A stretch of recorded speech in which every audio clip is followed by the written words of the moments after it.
coisa é se a pirâmide de Salles-Muse se aplica a todos os públicos e contextos? O que você acha? Eu acho que sim, porque, em primeiro lugar, né, eu acho que o controle de movimento, então, só o pessoal contextualizar a pirâmide, né? Primeiro o que é a execução, depois o peso, depois o número de repetições, depois as variações. A gente vê isso todo dia na academia.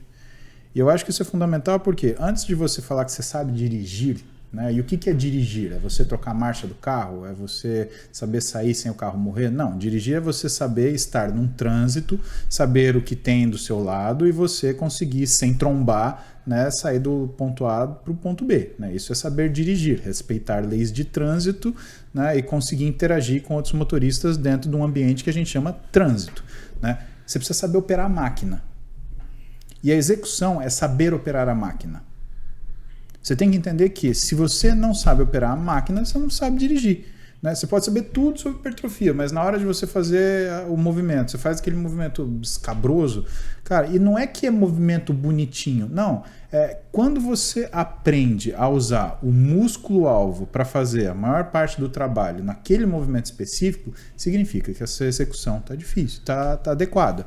Tanto que esse talvez seja uma das partes mais difíceis, né, para um treinador. É de saber se essa pessoa realmente está usando esse músculo, né, como alvo. Por isso que às vezes ela toca, ela vê, ela dá esse parâmetro, e às vezes ela toca para a pessoa saber que músculo que ela está trabalhando. Muitas vezes. Né? Eu treinando lá em São Paulo com o Júlio Balestrin, ele via, não, Paulo, eu quero que você concentre a força aqui. E ele ia e tocava, por exemplo, no meu trapézio, ó, concentra aqui. E a ponta do dedo dele era o meu olho nas costas.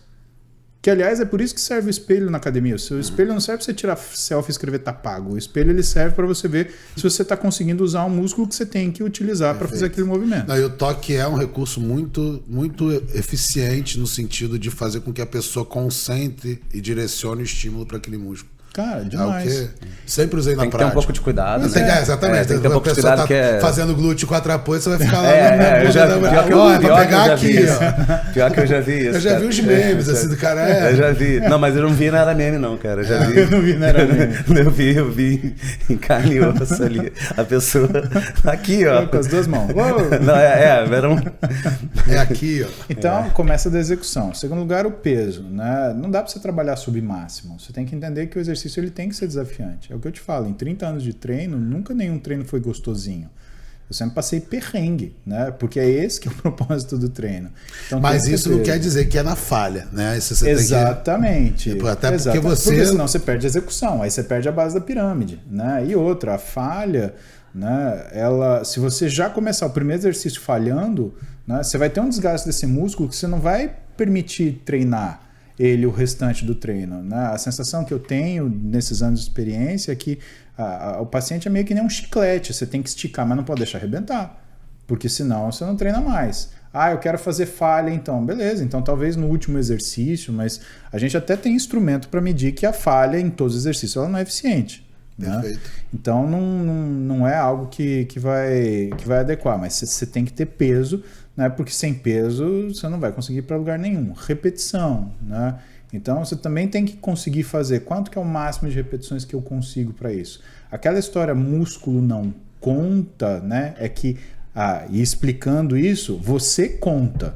Né? Você conta porque você tem que saber, né, numericamente se você está muito longe do alvo ou muito perto do alvo.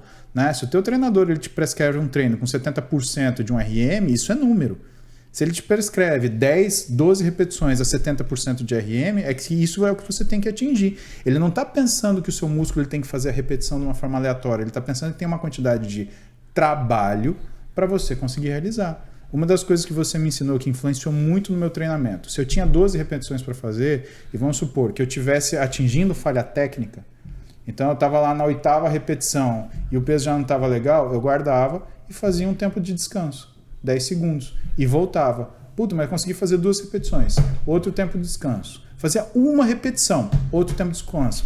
Ainda que eu demorasse mais para fazer a série, eu cumpria as 12 repetições. Porque estava escrito lá, 12 repetições a 70% no RM. E o que eu quero ver? Eu quero ver, dali 3 meses, eu fazer as 12 sem interrupção. Isso já é um ganho de capacidade física, já é melhora da treinabilidade. Então a repetição a gente também tem que enxergar desse jeito. né? Na minha visão, você tem que completar o trabalho que o teu professor te deu. E por último, a variação.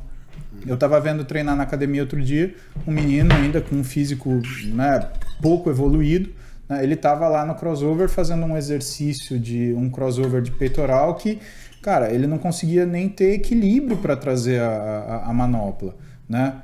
Seria muito mais útil se ele estivesse fazendo um supino com estabilidade do que fazer um crossover peitoral chacoalhando daquele jeito. Ali ele não está treinando peitoral, ali ele está fazendo um esforço que vai ser jogar fora. Ali a mesma coisa que ele estava fazendo ali era descarregando o carro, varrendo a frente do apartamento, sei lá, levantando o sofá para passar aspirador de pó. Aquilo era esforço inútil.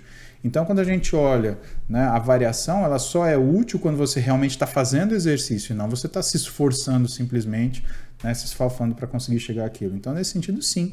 Eu acho que a pirâmide né, nós tivemos a felicidade aí de chegar nesse consenso, ela é válida para qualquer situação.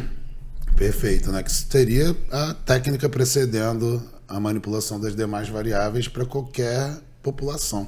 E realmente o pessoal confunde com a pirâmide do Schoenfeld, né? Que é outra coisa, né? Ele coloca peso, inflamação e dano. Ali, a pirâmide do Schoenfeld é sobre estímulo muscular, estímulo bioquímico.